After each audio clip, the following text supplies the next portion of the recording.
Welcome to our webinar, The Real State of Real Estate Data Doesn't Lie with John Grace. John is a registered principal with LPL Financial and a financial planner with over 40 years of experience. John, welcome. Thank you so much, Pam. It's good to be with you folks, and happy holidays, happy Hanukkah, happy everything you celebrate, okay? And that's what we want to do is celebrate, dance to the music. And we're going to talk about these things in terms of what's happening now. And I promise you, put your phone away, okay? Uh, this will be unlike anything you've ever seen unless Gil's been a client for some time. He's familiar with some of the material we have updated, but we're going to look at things through a different prism. And let me just start with a story. It's a very good one. It's a true story. And now these are clients, and we went to them. Sometimes what they say it's better to be lucky than good for a host of reasons. It wasn't so much luck, but in an intentional way, we started getting to clients to talk to what we thought might happen with real estate and stocks. And let me just start. We're talking about real estate, but we'll come back to this. We suggested that people would employ active management strategies for their retirement portfolio. So those of us are a little math challenged. I mean, I love America, but I think math is the only four-letter word we don't use. If you have $1 million account, you tell me which you would prefer, being down 400,000 or being down less than 200,000. What do they say when you find yourself in a ditch? Stop digging, right? But the industry, the securities industry, have only been in it since 1979. We don't show you how to limit your losses. That's true with realtors too, okay?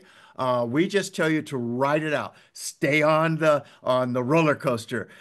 Maybe it'll be a carousel. Maybe it'll end out just fine, but maybe it won't. So we talked about what to do with stocks, and as I say, some people took the recommendations, others didn't. But this really isn't our first time to the rodeo. We also suggested that real estate might, well, let's say, hit a bump in the road. We pay for independent research up to $10,000 a Right. year.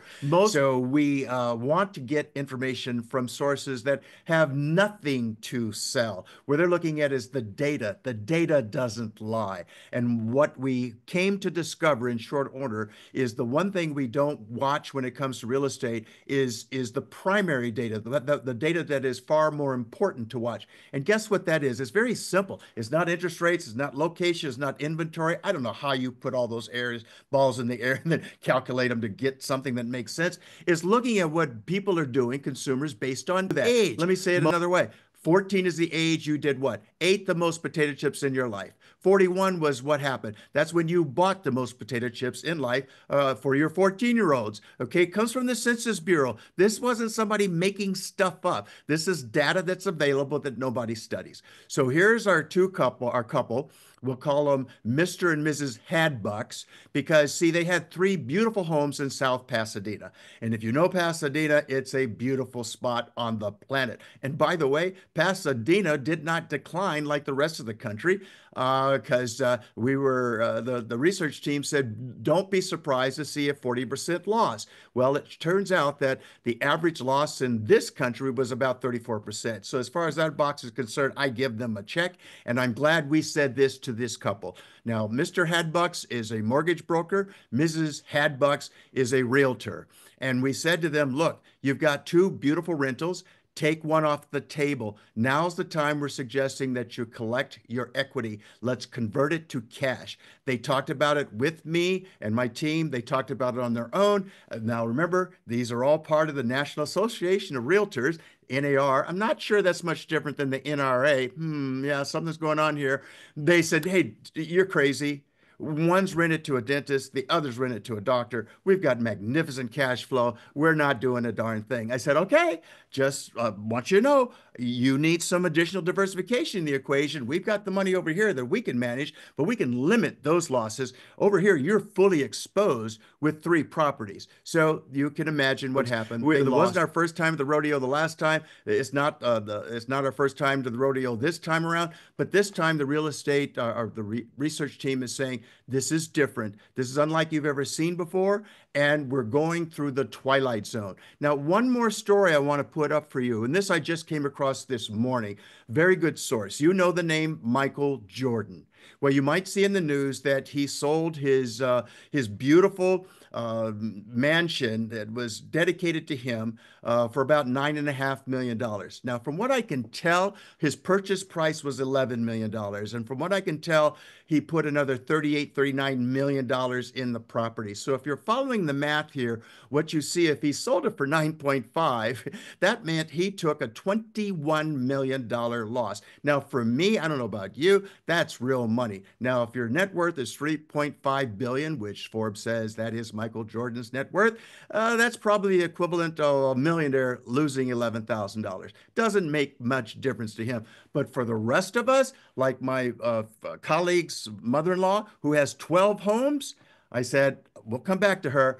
Here's what you might want to do. So we're not telling you what to do. And please, when we get to the questions and answers, oftentimes people say, well, when is this going to happen? And I'm like, do you know when the next earthquake is coming? I don't either. Hurricane? I don't either. Does it matter what the prediction is? Doesn't it matter more what the preparation is? I would say it's more about the preparation. But what I'm really asking you to see is let's see what's behind the doors of real estate for 2025 and beyond. You determine how to play the game. We've got real good folks in here who've been around for a while, and one of them, I think, is joining us. I got his attention. This is worthwhile. This gentleman has only flipped, he corrected me on Saturday. I said he had flipped 400 homes. He says, no, it's over 500 homes. And I want more people to hear your story because it's absolutely contrarian. So let's get down to brass tacks here, and you can see what we're looking at here. So when we talk about the behavior of folks, like I say, we want to study the buying and selling behavior of American consumers based on age. 14 years, you peaked at eating potato chips. 41 is the age you peaked at buying the most potato chips, okay? It doesn't matter how good they are. You just stop eating them and you just stop buying them. It's just the natural course of nature, and we'll get back to that in a minute. So when we look at what happens with real estate, this is fascinating. Now, let's just go back. For the folks born 1946, 1964, they're called baby boomers, only about 70, 75 million people strong. They stood in line to buy a house when interest rates were 16% for 30 years. Do you remember that? Remember that? About this time of the year in the early 80s, when you went to a party, what was everybody talking about? Craig, are you in escrow? Patrick, have you bought one yet? Bill, did your parents give you the down payment? Because you've got the income now, and with that down payment, you can carry this loan. Nobody even cared about 16%. Now oh, by the way, the boomers didn't see 3% money either, but tell today's buyers that 16% money is on the table. That's not what it takes to buy a house. And which finger do you think they would show? Okay, probably not their thumb. So what I'm saying is that things are very different than what we hear in the news. And if it was interest rates, location, and inventory, just notice in the early 80s, 16%, 30 years had nothing to do with inventory, nothing to do with location, nothing to do with interest rates. There was a bell ringing in people's heads, okay? Guess what that means? That most of us bought our first house at age 31. Just nobody knows why. Because people, well, why did that happen? Who knows? Why is a dam break? Who cares? Okay, I want to get out of the way. 31 happens to be historically the age most Americans have purchased their first homes.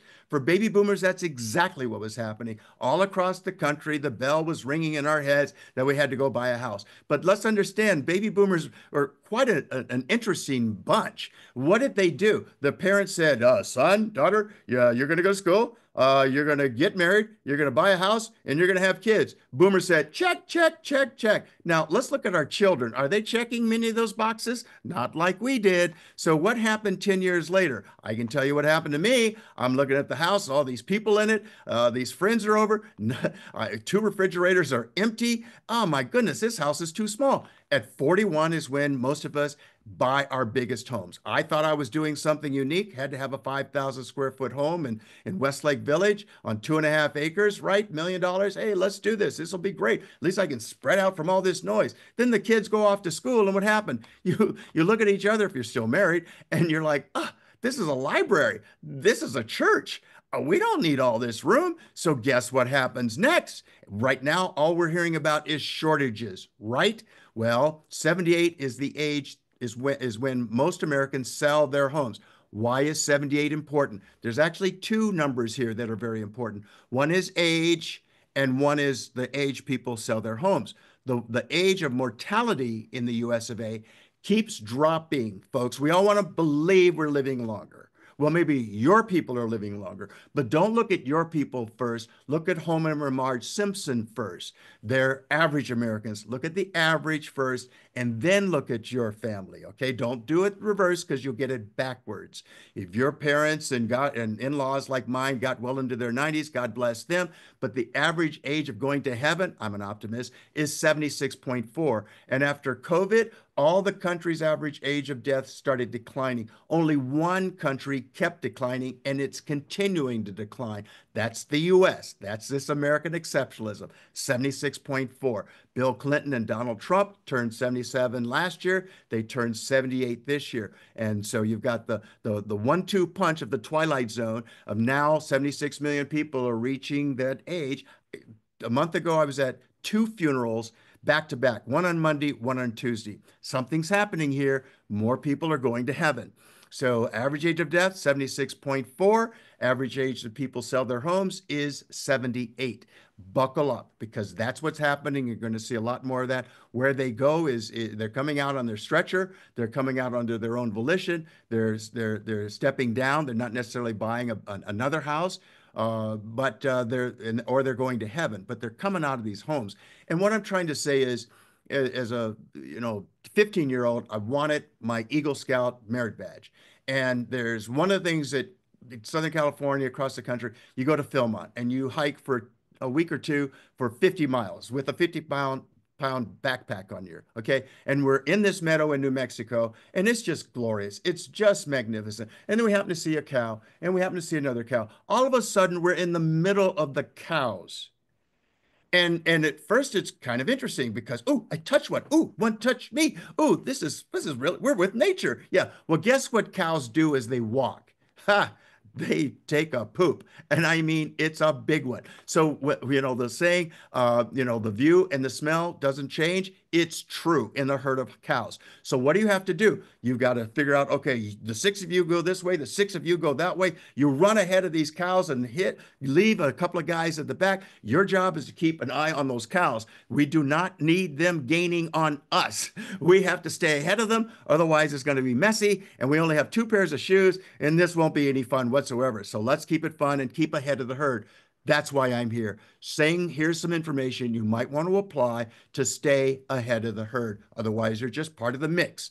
So by paying for independent research through Dent Research, becoming master certified, studying this material over and over again, I'm happy to be a canary in the coal mine again. So let's look at one of the things that we're all hearing about, and that is shortages. Everyone knows, the media tells us, the NAR tells us we don't have enough housing. Now, we have not developed enough housing for some time, but I'm submitting to you, we're probably likely to follow other examples. One would be Japan, one would be China, and that's moving from shortage to surplus. So we've talked about 76.4. We see that's happening. We see what happens at 78 from the Census Bureau. Here's where it gets a little bit interesting. Remember, in the late 90s, we all knew Japan was going to be #1 in GDP. Remember? We just knew that. We were okay with that, all right? But guess what happened? First of all, the Nikkei peaked 1229.89 and then dropped 80%. A year later, the Japanese real estate market dropped 70%. By the way, that's happened in America after the Depression. Stocks dropped 80%. Real estate in New York dropped 70%. Remarkable that those numbers are right in line and the timing is right in line. Now, I'm going to ask you a trick question. And you know the code for someone asking you a trick question, you can get the answer right without knowing the actual fact of the answer. Here's the trick question. In Japan, which has come back to even? Stocks dropped 80% after 12/29, 1989. And then real estate dropped, 70%. So here's the question. Which has come back to even in Japan? Is it stocks or real estate? Bill Sterling, you're really bright. Which one is it? Or what's the answer? I don't know. What do you think? I have no idea. It's good to have research on your hand, but I'm Well, I'm trying stocks. to give you the code. Who I has just the answer? Who has the code? Oh my Real goodness. estate. You know the code. Pam? Real estate. Ah, see, everybody's no, the code is neither. See, you knew that. Neither. Yes, neither. Neither one have come back to even. I just checked the Nikkei 225 on Thursday. Guess where it is? 39,000. It was at 40,000 a year 35 years ago. Now, were you 35 and you had $1 million? Did it drop to 200,000? Now you're still not back to $1 million, but let's understand, you could not sell a share for it to be close to where you were 35 years ago. Can you imagine not needing money for 30, 35 years? Don't need any money. It finally got back almost to even. I'm good. But there's something else happening. This is what got me started. This is that there are 11 million vacant homes in Japan. And Nomura Research, that's a good source, predicts that you could see 30% of all houses vacant by 2033. Really? What got me going on this is I came across a story of an American young lady who went to Japan to teach English, and she was able to find a house for free. Really. And it turns out that the house was owned by a woman. I think she passed in at 100. Remember, UK, Japan, and Canada all north of 80 average life expectancy. We keep dipping every year. Okay, they keep expanding. We aren't. So turns out the lady had a son who's 80. He has a house. He didn't need to. The house went vacant. You may have seen some stories I have recently in parts of Italy. One that seems to be women. This is interesting. Another woman in Italy found a house for $1. Hello, hello. She's been in it for like 5 years. Now the city allows people to buy houses for $3. The price has tripled, but it's only $3. And she put $500,000 in the house, and she loves it. Not happening here. See, this is what happens when people dying outpace people buying. So we see 11 million vacant homes in Japan. Then I had to go a little bit further. I went to China to find out that there are 65 to 80 million vacant homes in China.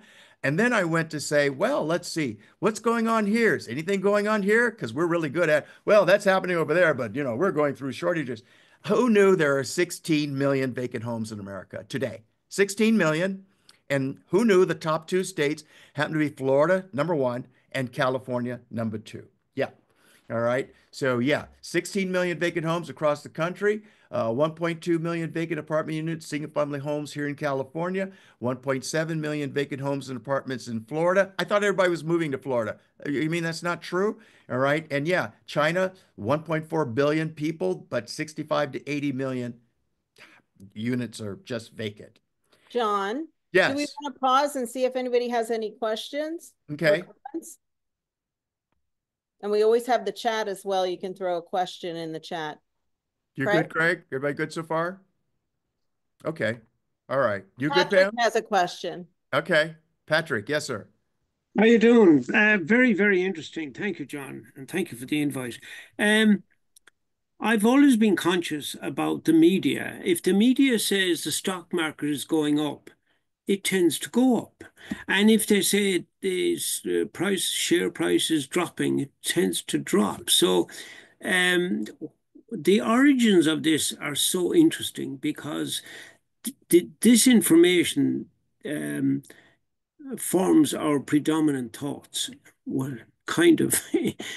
So do we act or what do we do? And but from what you're saying, you're suggesting that these people may not be using the data, or is there somebody saying, "Oh, things are going to go up or things are going to go down"? Where does all this come from? Good question. And let me say two things. Let me be really clear. Who knows what the future holds? Okay. But you talked about stocks, and I'll talk about stocks. The research team is suggesting, I put it this way: be not surprised when it comes to real estate to see prices in America drop 50 to 60% from here. Maybe as little as Wow. 14% in Nashville, as much as 72% in Phoenix. But one of the things that you have right here on the screen at the bottom one, this kind of gives you some perspective here. Let me say two things and I'll come back to stocks. One, over the last 20 years or so, home prices in the Midwest have tripled. On the coast, home prices have quadrupled. Homeowners are off to the races, right? Happy days are here again. But notice we're not looking at what's really happening here. Per Dent Research, average income has only gone up 1.6 times, my friends. Now, if the houses have tripled, if not quadrupled, and income has not doubled, how the heck are we keeping pace with these prices? How is this possibly sustainable? I don't think it is. That's why I'm so glad that Highrise asked me to have this presentation with you. And by the way, Pam will be talking about Highrise memberships. I happen to be a member, I have a local group. So we got to see underneath what people are saying. Secondly, to your point, Patrick, this is interesting. I just came across this quote from the chief economist who said if home prices were going to collapse, it would have happened already. Now, that's an odd statement to me, right? You're shaking your head. I don't get it either. When it comes to stocks, the research team is saying, be not surprised to see a similar, maybe even more severe, 70 to 80% decline in stocks from here. And to your question, one of the things that we get wooed by is looking at the indexes, right?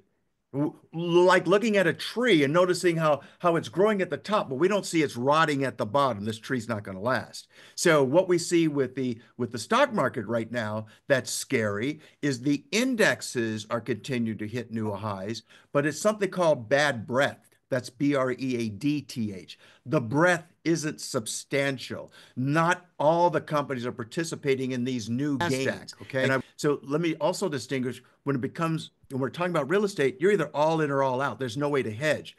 When it comes to like your retirement accounts, there are ways to hedge. We like the 1-2 punch of active management. I'll come back to that, and greater diversification. Active management means, what are we now learning? Movement is medicine for your mind and your body. Well, we would submit that it's also medicine for your portfolio. Don't let it stay static. In 2008, the static portfolios were off 40% or more. The active management portfolios, where there are people looking at our clients' money every day, asking the question, is it risk on or risk off? Throughout 2008, started the year at 5% cash. In some cases, the clients that went along with this had already signed up for people behind the scenes selling shares, going to cash, 40, 50, 60, 80, 100% in some cases by year end, all cash, not 5% cash, 95% invested. That's what the more traditional portfolios did. Yes, they were professionally managed, but it's kind of like moving the deck chairs on the Titanic. The ship is sinking, and you went from this stock to that stock or that bond to the other bond, but the ship sank. No, let's take the chairs off the ship, go to cash, let that ship sink, wave it goodbye. That way you can get back in starting March 9th, 2009, bring that cash balance back down from 150, 40, whatever it was, down to 5%. And then we can see the gains of 25, 26% net to the investor. And if the previous year, the loss was 20% or less to the investor, you guys are good with math. You're not afraid to use it. You know that in a year or two, that means you're back to even. And that's what we're saying. That's why we're here. We want to show folks, let's wake up, smell the coffee, figure out if there are ways we can limit our losses. We don't want to insult anyone by saying you have to live with the losses. So that's a great question. John, notice that the gains of income. Do you have a slideshow? Do I? For what? Oh, no, if you have a slide up, somebody's asking in the chat if you're showing slides. I am, yes. Oh, we can't see them. Can't see them, John. Hey, John. Yes, Daniel. What happened? Hey, John. Oh, did I not share? No. Oh, you guys should. Okay, all right. Sorry. The value of the real estate has dropped. Let's see. Okay. Can you see him now? Yes. Yes. All right. Sorry. We see the wrong screen though, John. We see the one with your slide notes, not the actual presentation. So I'm supposed to do share screen too? Stop share. Okay. I would say on something else.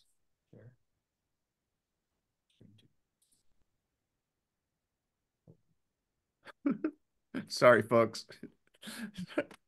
Is that better? Yeah, yeah, That's yeah. Sorry. beautiful. Beautiful Sorry. slide. Okay. So you heard me, so let me just flip through these real quick. Start Uh, over, John. oh, yeah. Go ahead.